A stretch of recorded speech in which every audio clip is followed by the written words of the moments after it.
వాళ్ళైతే మంచివాడు కానీ మరి మేనమామ గండాన్ని పుట్టాడని పురియోధులు చెప్పారు మా మల్లమ్మ నీవు కన్నవారు వంశం నాశనం అవుట ఇష్టం లేదని చెప్పి ఎల్లమ్మదేవి ఏం చెప్తుంది నాయన నీ కొడవాడిని ఆ శ్మశాన వాటికలో పాతి వస్తేను నీ కోరుకున్న నగలు డబ్బు మా మల్లమ్మ నీవు మల్లమ్మదేవి ఏం చేస్తుంది ఆయన ఎడం చేతితో కత్త పట్టుకొని చేతిలో పాండు పట్టుకొని ఆయన తిరిగి చూడకుండు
ఆ బాలుని అక్కడే పాతి పెట్టి వెళ్ళిపోయింది మా నాయన నీవు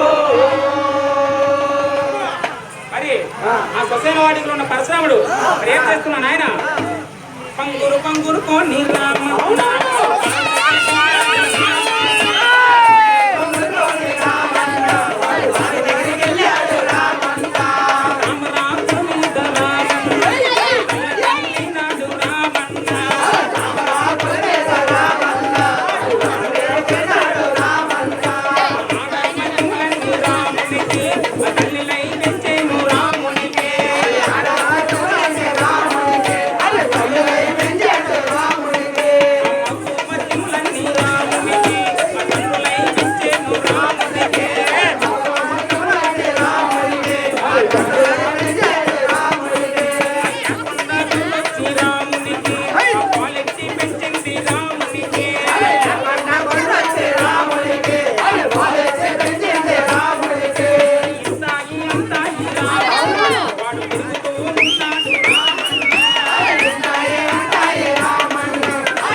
అలాగే